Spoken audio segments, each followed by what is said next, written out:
Gusto saludarles de nuevo.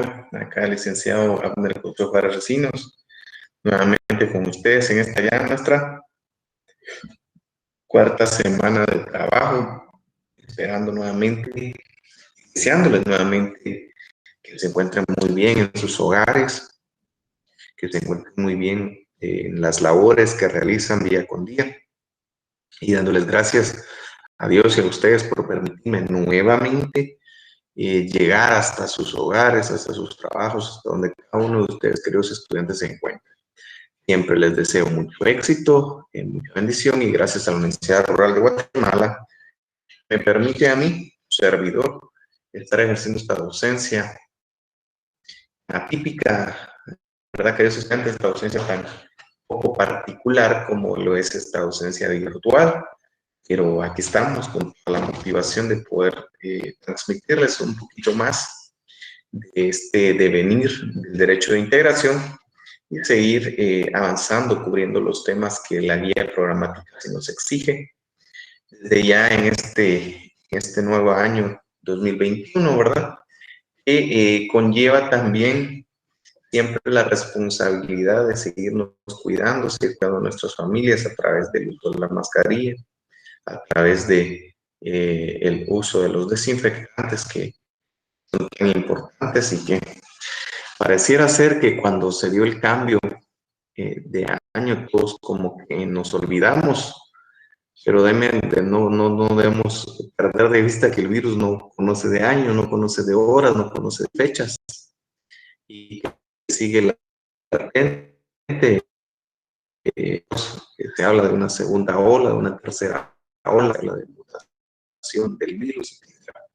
Entonces, son cositas que, si bien es cierto, no tienen que ver directamente con lo que nos compete a nosotros, pero sí, somos parte de este mundo, de esta sociedad guatemalteca, y debemos también aportar, mis queridos alumnos, nuestro grano de arena.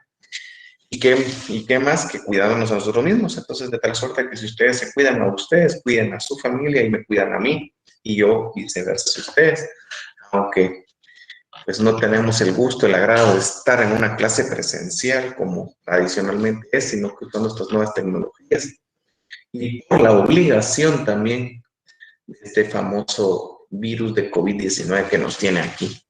Pero y definitivamente con toda la buena actitud, con todo el buen deseo de hacer las cosas lo mejor que podamos. Así que bienvenidos nuevamente a esta otra semana de trabajo. Y de mi parte, pues es continuar con ustedes, queridos alumnos. Gracias siempre, como decía, a la Universidad Rural de Guatemala, que nos permite trabajar de esta manera virtual. Voy a empezar, como siempre lo hacemos, cada semana, compartiendo, ya se está compartiendo con ustedes, Universidad Rural de Guatemala, derechos de integración. Y vamos a ver qué nos corresponde en esta oportunidad. Cooperación, desarrollo económico, clasificación de los estados, vida de los estados. Siempre, y no debemos nunca olvidar que la integración que nosotros estamos estudiando dentro de este curso específico se enfoca mucho en lo que es el estado, los estados. Entonces, los temas que nosotros poco a poco vamos a ir descubriendo a lo largo de este procedimiento de enseñanza-aprendizaje, ciertos conceptos, conceptualizaciones, definiciones de Estado y aspectos que sean relevantes para el Estado. Ya hablamos en clase anterior de la cooperación, de la integración en materia económica, que al final del día es quizá la materia más importante que genera esta conceptualización de la integración. De hecho, hoy todavía vamos a ver una diapositivita por ahí. Pero al mismo tiempo, esta integración nace, se deviene, surge dentro de los estados, ¿verdad? Son los estados, los países, los precursores, los fundadores, los impulsores de todo este procedimiento de la integración, y por lo tanto debemos también conocerlos, en qué momento surgen a la vida, cuál es la clasificación de los mismos. Y son los temitas que nos van a tocar en esta oportunidad. ¿Qué nos trazamos en esta ocasión que el estudiante ustedes, ¿verdad? puedan comprender la cooperación, el desarrollo e integración económicas, que ya hemos manejado estos conceptos y sus factores, ya que cada etapa lleva un proceso diferente, que ya lo hemos visto. Y asimismo que se estudien los diversos conceptos sobre los estados, conceptos como en qué momento surgen, qué momento nacen, la vida, ¿verdad? O la desintegración, etcétera. Otras conceptualizaciones que ya tenemos apuntadas y que nos van a permitir a nosotros arribar al conocimiento. Recuerdas de que este proceso que llevamos acá en la universidad lo que busca, lo que pretende y siempre pretenderá es encontrar ese conocimiento. Ahora, queridos alumnos, el conocimiento, recuérdense que el conocimiento nos permite, a nosotros nos pone en una posición distinta, puesto que sí, yo creo también es importante ver el objetivo del estudio, más allá de superar o sortear los cursos como ustedes los quieran ver, es de verdad adquirir el conocimiento. Entonces, una doble obligación. Por un lado, la obligación mía como su docente de procurar transmitirles el conocimiento de la mejor manera posible, que sea comprensible y certero. Y por el otro lado, pues el compromiso de ustedes, a pesar del cansancio, de las obligaciones que se tienen, de aprender ese conocimiento. Al final, el conocimiento, el saber, es muy importante en nuestras vidas porque eso nos apertura la mente para poder tomar decisiones y decisiones trascendentales que influyen en nuestras vidas. Cooperación, primer tema. ¿Qué es la cooperación? Hablamos de integración, pero ¿qué es la cooperación? La cooperación no es un fenómeno nuevo. Se conoce desde épocas muy antiguas. Puede señalarse como la unión que existe entre otros estados para organizar y mantener la paz.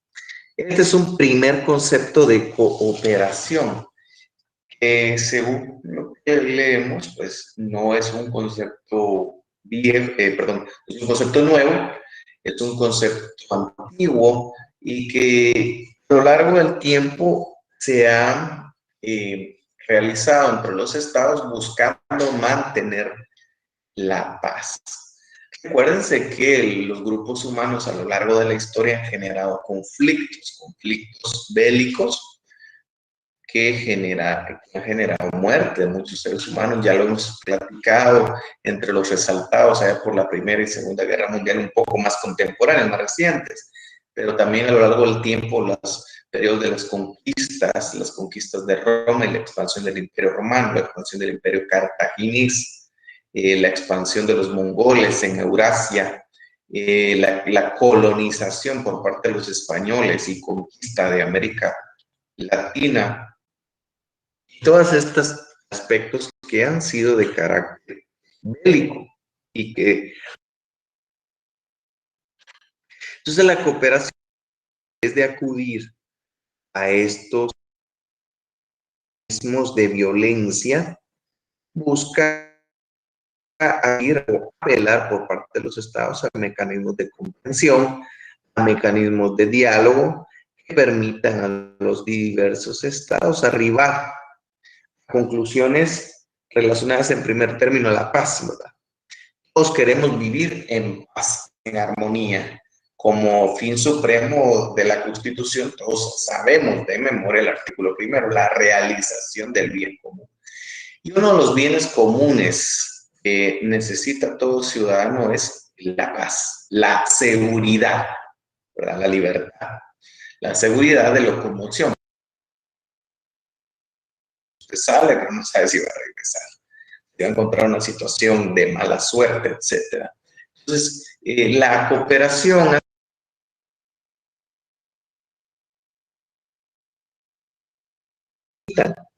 para responderle a sus ciudadanos a través de la paz. El segundo concepto son hechos cotidianos y normales como la cooperación a la realización del comercio internacional, las comunicaciones, el desarrollo de transporte, el libre tránsito de personas, la estimulación a los estados a establecer políticas de cooperación que van más allá de los marcos estrictamente bilaterales. Entonces, la cooperación abarca muchos aspectos, como lo son las políticas de desarrollo en cooperación, no solo bilateral, sino multilateral, porque recordemos que bilateral es entre dos estados, multilateral de dos miembros. Anexar, unir esos lazos de ayuda mutua, de comprensión, de cooperación, no solo en aspecto económico, transporte de personas, en bienes, en víveres, en telecomunicaciones y todos esos aspectos que son muy importantes dentro de una figura de cooperación. Nosotros hemos oído mucho esta palabrita. Yo sé que ustedes que miran mucho noticias y les gusta estar informados, han escuchado esta palabra cooperación, cooperación internacional. Por ejemplo, la firma de tratados, cuando nosotros, el gobierno de Estados Unidos nos pide la extradición de algún nacional hacia Estados Unidos por esto que allá esté siendo juzgado o procesado por algún asunto, eso se llama cooperación, porque nuestro Estado facilita, ¿sí?, los mecanismos para poder que esta persona sea extraditada. Esa es la cooperación. Pero sería interesante recordar si el Estado de Guatemala, también con los Estados Unidos, cuando nosotros cooperamos, ellos cooperan y nos remiten personas. Habría que analizar si esto existe, si es viable. Porque tampoco sería lógico que nosotros demos y no nos den nada a cambio, ¿verdad? Sería una cuestión interesante de analizar. Entonces, la cooperación lleva inmerso, implícito, estos factores, estos aspectos de generar unidad, coordinarla, ¿verdad?, para los fines propuestos por el señor Estado.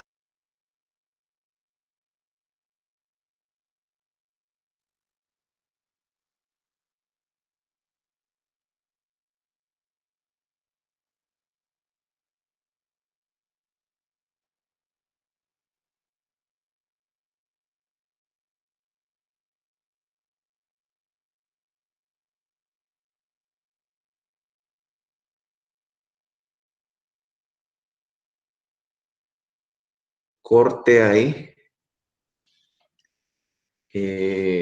Disculpen, compañeros, acá tuve un pequeño traspié, no sé, la verdad, si ustedes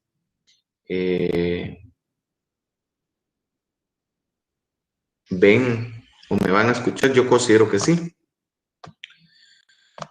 Entonces se salió por un instante, pero yo voy a continuar nuevamente. Vamos a ver. Ahí está. Ahí está. Sí, ahí está. Ahí está. Yo creo que ya retomamos. Ahí disculpen, compañeros. Vamos a ver. Sí. Ahí está. Según me aparece, estoy haciendo una presentación ahorita.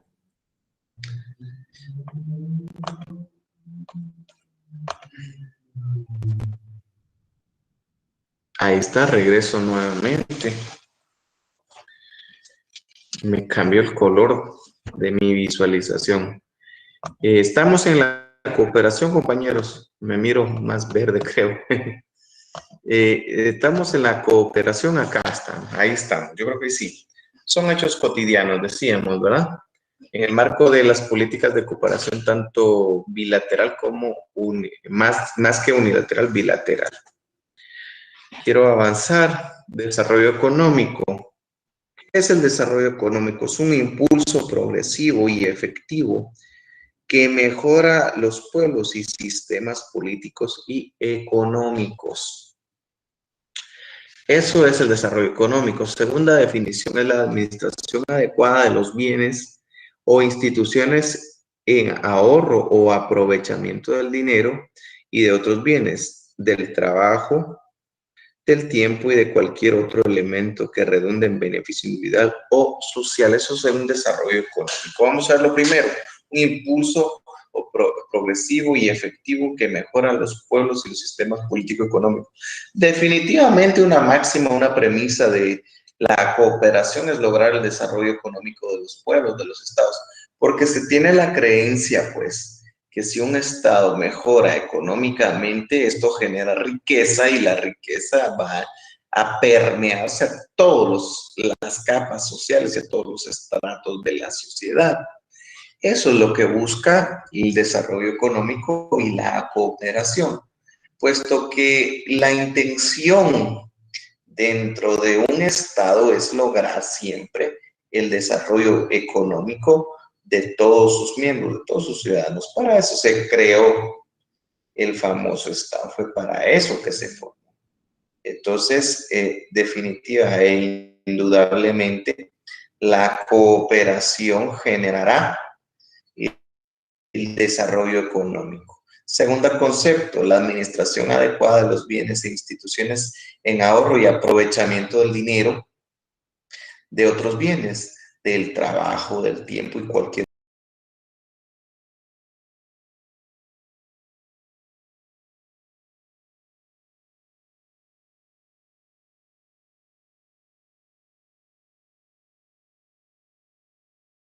otro elemento que redunde en el beneficio individual o social. El desarrollo económico también parte de premisas como la correcta administración de bienes y servicios, adecuada al aprovechamiento del dinero, del trabajo. Fíjense, compañeros, que es una cualidad que nosotros podamos administrar, ahorrar los bienes y los aspectos económicos. Eso es muy, muy importante para poder a través de tales circunstancias poder generar el desarrollo económico. Entonces, nosotros debemos aprender también a generar un desarrollo económico a través de la capacidad de administración de nuestro tiempo, administrar nuestro tiempo de labores, administrar nuestros bienes, porque eso en algún momento generará un desarrollo económico de carácter individual. Y si la persona individual se ha desarrollado, esto redundará en un desarrollo de la sociedad. La siguiente acá es un pequeño repaso, lo mencionaba al inicio de la clase, la integración económica, que ya la vimos, que tiene sus etapas o pasos. El primero, los acuerdos o alcances parciales. Segundo, el Tratado de Libre Comercio, que no es otra cosa que el TLC. Tercero, la Unión Aduanera, el Mercado Común, la Unión Económica Monetaria, la integración económica y la integración total. Todas estas que las vimos en clase anterior, las fuimos explicando cada una de ellas. Los primeros alcances, los primeros acuerdos, el Tratado de Libre Comercio, que es un TLC, como el que yo siempre he dicho, como el que firmó Guatemala, Estados Unidos. La Unión Aduanera, donde se hace preferencia de forma bilateral en las aduanas a los productos de los dos estados firmantes, pero compiten con productos viniendo de otros mercados. El mercado común, donde ya se permite también tanto la circulación de bienes, servicios, hasta como la circulación de personas, tránsito para generar trabajadores. Unión Económica Monetaria, que ya se condensa en también la creación de una moneda común y políticas monetarias en común como estados, ya no de forma individual, sino de forma conjunta unida. Integración económica total y la integración total, que son las premisas máximas de la integración, en donde los estados alcanzan la meca, la cúspide de aquello para lo que se han trazado, que no es otra cosa que lograr la integración final que llevará implícito, o eso se pretende, ¿verdad? Implícito el mejoramiento y de la calidad de vida de todos los miembros de esta sociedad. Estos eran ya muy repasados a grosso modo, toda vez que fueron desarrollados de manera muy puntual en semana anterior. Clasificación de los estados. Entramos aquí a un nuevo tema, la clasificación de los estados. Los estados pueden conocerse como independientes y dependientes.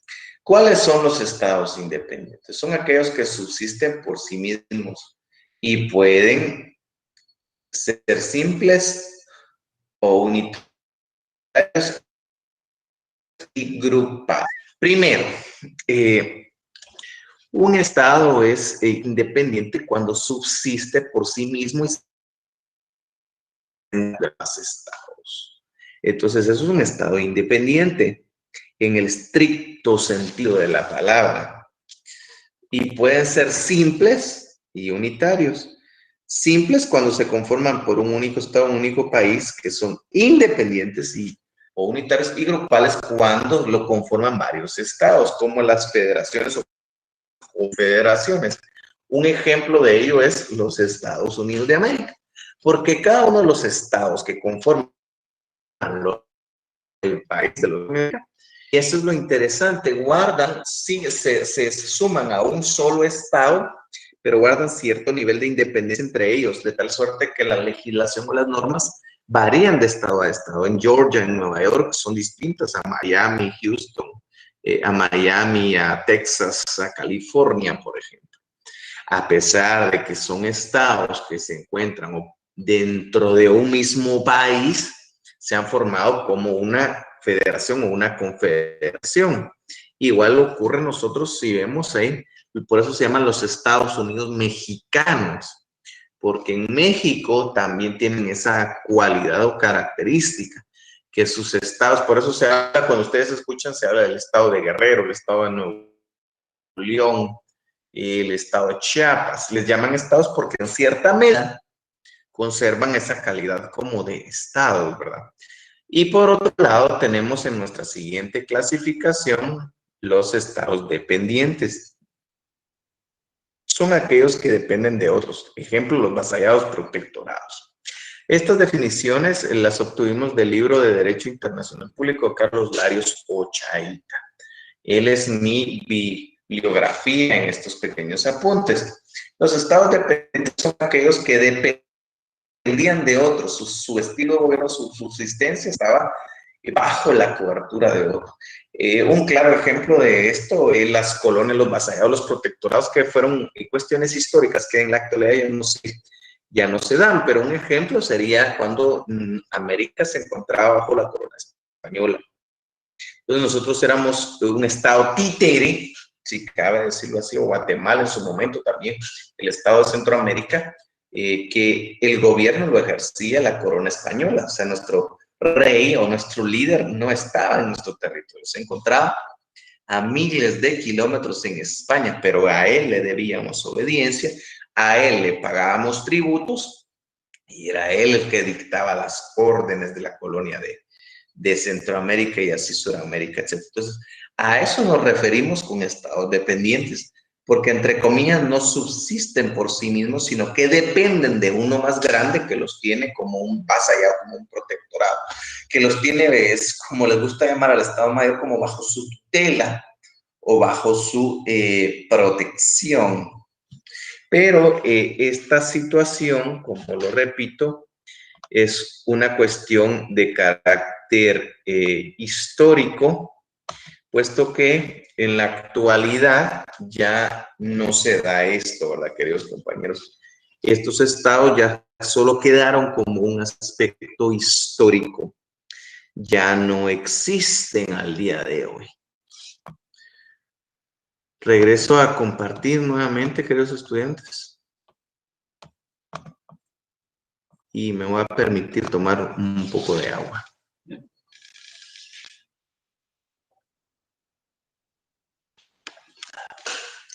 Definitivamente cansa un poquito la voz estar tanto tiempo explicando, ¿verdad? Así que les agradezco la comprensión. Vida de los estados.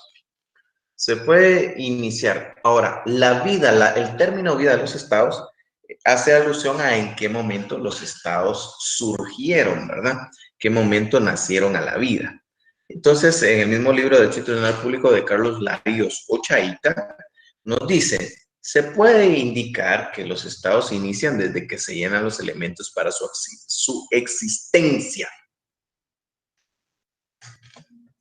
Aquí haría una pequeña pausa y yo les haría la pregunta directa, queridos compañeros. ¿Cuáles son esos elementos necesarios que debemos llenar?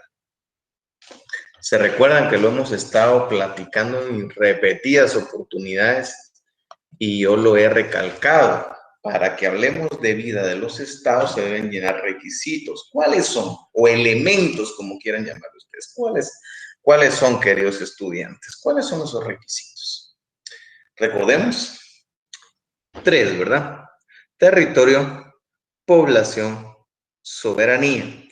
El territorio geográfico que ocupe ese estado, la población, que es el grupo de personas que se encuentran en ese espacio geográfico, y la soberanía, que no será otra cosa que la capacidad que tengan de gobernar o autogobernar ese espacio territorial. Entonces, para su existencia nos quedamos. Aunque a algunos se les denomina inmemoriales, como Francia, España, Grecia, se denomina inmemoriales porque no se tiene una fecha exacta o en qué momento se les puede asignar como nacidos o surgidos, pero son inmemoriales porque desde tiempos inmemoriales se habla de estos estados. Algunos nacen al asentarse en territorios no reclamados por nadie y otros por emancipación, como el caso de Estados Unidos y las antiguas colonias inglesas, portuguesas, belgas, etc. Los estados históricamente nacían cuando encontraban territorios donde poder asentar a la población y ahí construían, desde ahí empezaban a vivir, a habitar y a autogobernarse. Sin embargo, nosotros sabemos que en la actualidad ya no existe ningún territorio en el globo terráqueo que pueda hacerse reclamado como para decir esto puede ser un nuevo estado. Es imposible. Aunque no hacía mucho yo observaba una noticia que una persona compró una plataforma petrolera de esas que se instalan en el océano para extraer petróleo, pero que ya está abandonada porque aparentemente ya se secó el petróleo y instauró, y siguiendo normas, instauró un nuevo estado ahí. Él es el único habitante y generó dentro de esa plataforma, y como es una plataforma que está sobre el lecho marino, sobre el océano, era un territorio de comercio internacional sin que perteneciera a ningún estado, entonces no le mutilaba territorio en ningún estado y por eso se creó un nuevo estado, algo curioso. Y también pueden surgir a través de la emancipación, que no es otra cosa que la separación, como no fue el caso de Estados Unidos. Recuerden ustedes que Estados Unidos surgió a partir de 12 colonias inglesas.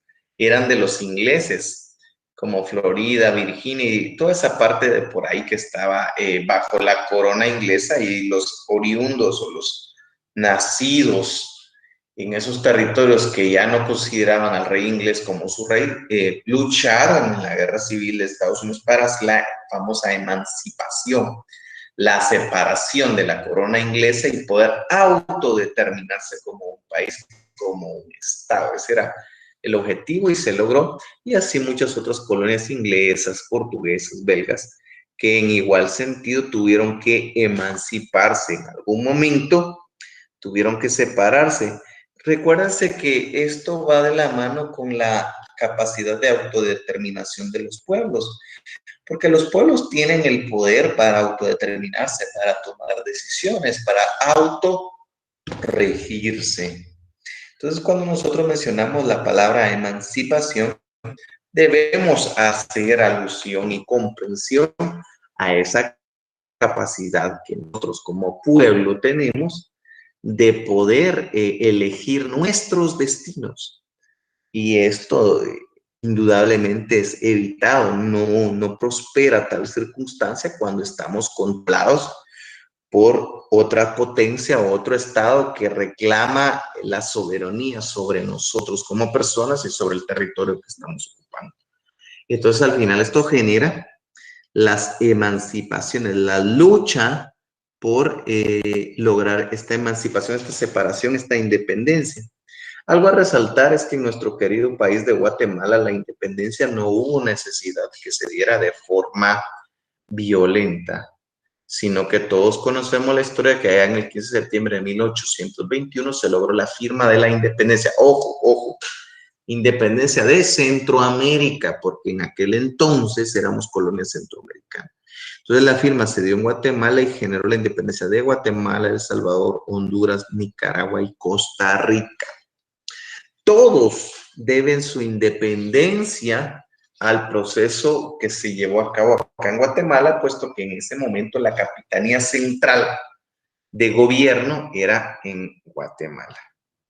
Es muy interesante porque en una oportunidad yo tuve una estudiante que era nicaragüense y platicando del 15 de septiembre, ella me contaba que según en su país les decían que era el día de la independencia, pero nunca les explicaban dónde se había firmado ni nada. Ella no sabía, y esto es lo que me parece interesante, que la firma de independencia se había llevado a cabo acá en Guatemala y tampoco conocía el proceso por el cual se dio. Entonces, a veces pareciera ser que cuando estudiamos un poquito de historia somos un poco selectivos. Queremos escoger los eventos que nos gustan, que nos parecen y queremos desechar u omitir aquello que no nos parece, lo cual es incorrecto, ¿verdad? Que eso no es porque nosotros debemos aceptar la historia tal cual es, como ocurrió, puesto que la historia genera la identidad que nosotros tenemos actualmente. Entonces, que en los países centroamericanos se celebra el 15 de septiembre, pero que no sepan 15 de septiembre de cómo, por qué, o les digan de independencia, pero no digan dónde, cómo, quién. Creo que es un poco egoísta si aún se continúa dando en algunos países de Centroamérica, no lo sé, ¿verdad? Pero yo les cuento esta anécdota, esta experiencia que tuve.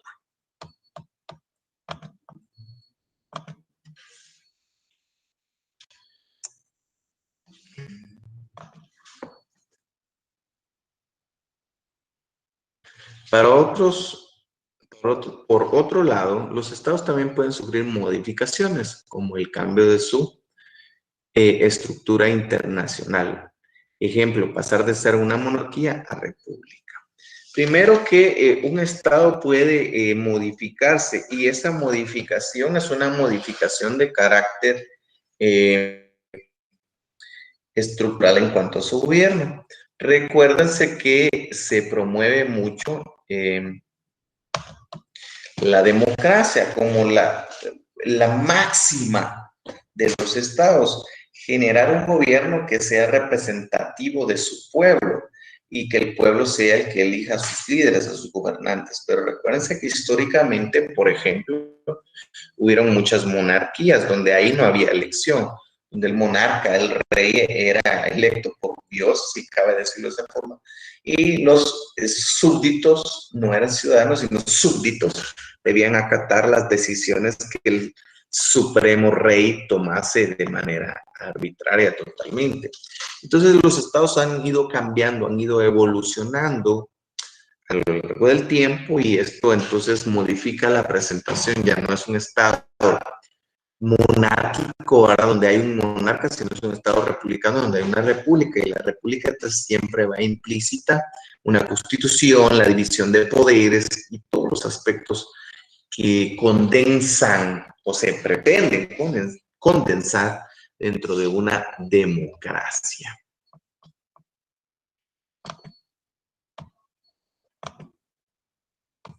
Aportemos un poquito más. Extinción de los estados. Los estados pueden desaparecer como fusión de un estado con otro o como anexión. Esta puede ser voluntaria o violenta. Fíjense que este ya es otro aspecto dentro de lo que estamos analizando. Esto ya es extinción de los estados. ¿Por qué hablamos de extinción? Porque desaparecen como persona jurídica, como estado, desaparece por completo. Uno de los ejemplos que se mencionó fue la fusión. La fusión de los estados. Y la fusión es cuando un estado se fusiona, se une, o dos estados se unen y ambos desaparecen y surge un tercero como nuevo. Eso se llama fusión, ¿verdad? Los estados deciden unirse a efecto de acrecentar su población, su territorio y todos estos aspectos, pero al unirse hacen desaparecer el nombre de sus estados y sus estados desaparecen como persona jurídica y surge un tercero y nuevo estado. Esa es una forma de extinguir, ¿verdad? De finiquitar, si cabe decirlo así, los estados, puesto que desaparecen.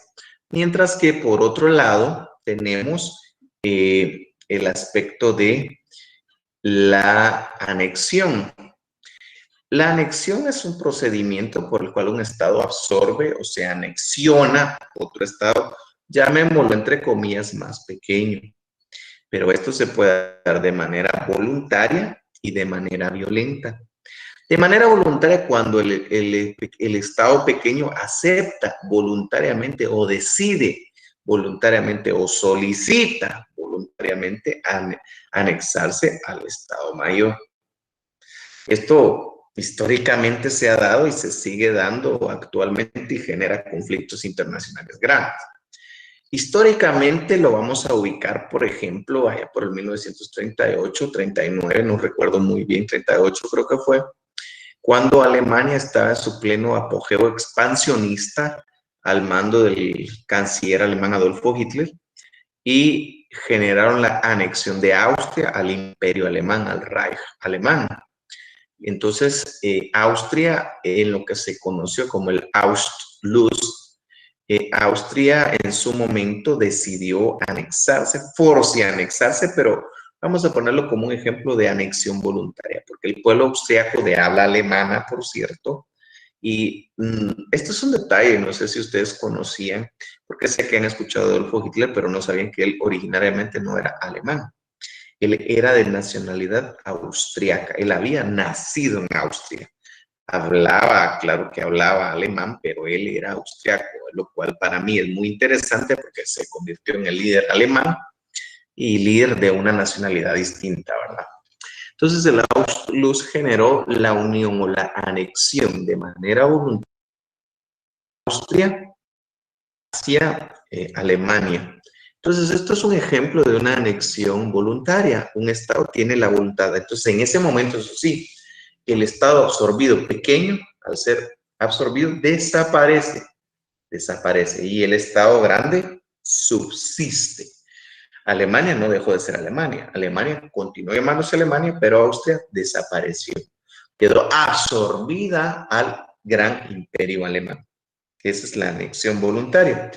Un ejemplo más reciente fue cuando Rusia, se hará unos 8 o 10 años, no sé, no recuerdo exactamente, anexionó la península de Crimea, que pertenecía a Ucrania, pero que históricamente había pertenecido a Rusia. En esta península de Crimea, la gente y la población hablaba ruso. Entonces, ellos voluntariamente seccionaron un territorio, lo absorbió Rusia y regresó a ser parte de Rusia. Pero lo curioso es que, obviamente, como ya era un territorio de un país existente como Ucrania, Ucrania protestó y hubo mucha tensión diplomática que estaban pensando en generar una guerra. ¿Por qué? Porque Rusia se estaba seccionando un pedazo, ¿verdad?, de territorio ucraniano, aunque la población que vivía en ese territorio quería unirse al territorio ruso, pero hay una anexión no de un estado, ¿verdad? Ahí no sería un estado, sino de un territorio. Y bueno, el otro ejemplo que se tiene que tocar es la anexión de manera violenta, porque obviamente, como lo hablamos, volviendo a tocar el tema de Alemania nazi, cuando empezó a avanzar, anexionó, como lo explicaba Austria, en el Anschluss, pero luego avanzó hacia los Sudetes en Checoslovaquia, luego anexionó Checoslovaquia. Pero ya el inicio de la Segunda Guerra Mundial, que lo dije en otra oportunidad, el 1 de septiembre de 1939, se dio con la invasión de Polonia. Entonces Alemania y sus fuerzas militares invaden Polonia y anexionan Polonia. Por otro lado, Rusia, la Unión Soviética, invade la otra mitad de Polonia y anexiona Polonia dejó de existir. El país desapareció.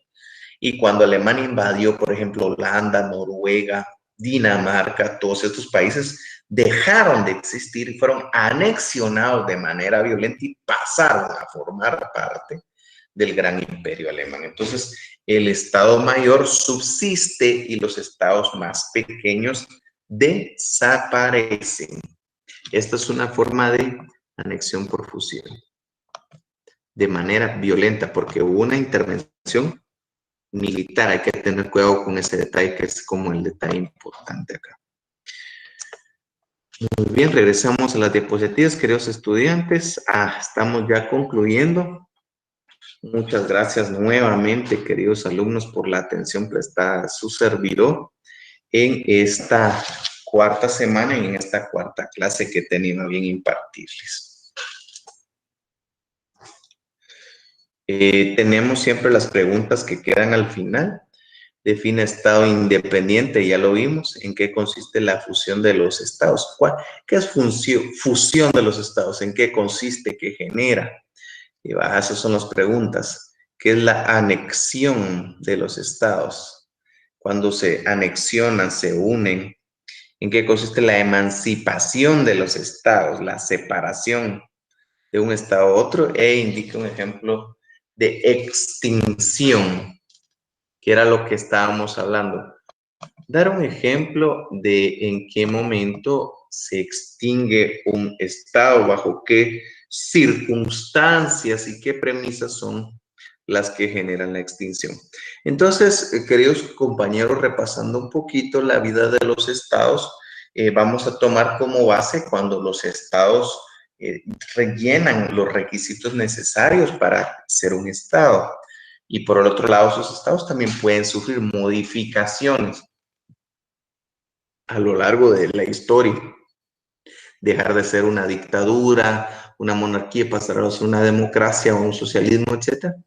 Y también pueden ser extinguidos, ¿verdad? Estados que definitivamente pueden desaparecer, fusionados con otros estados. Si dos estados se unen con voluntad de común acuerdo, desapareciendo y surgiendo un nuevo estado, o cuando un estado absorbe, anexiona otro estado.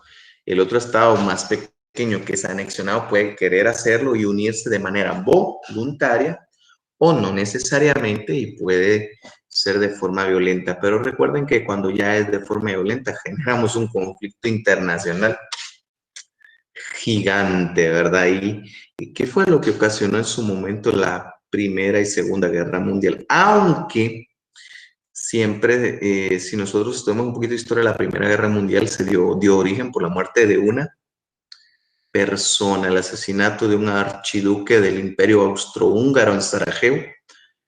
Generó la búsqueda de castigo por parte del Imperio Austrohúngaro y generó un efecto dominó, porque Rusia salió en defensa de las personas de Sarajevo y Alemania en defensa del Imperio Austrohúngaro, y un efecto dominó hasta que todos se sumieron en la guerra, y quizás se les olvidó cuál había sido el origen de la guerra, que al final fue el asesinato de un solo hombre.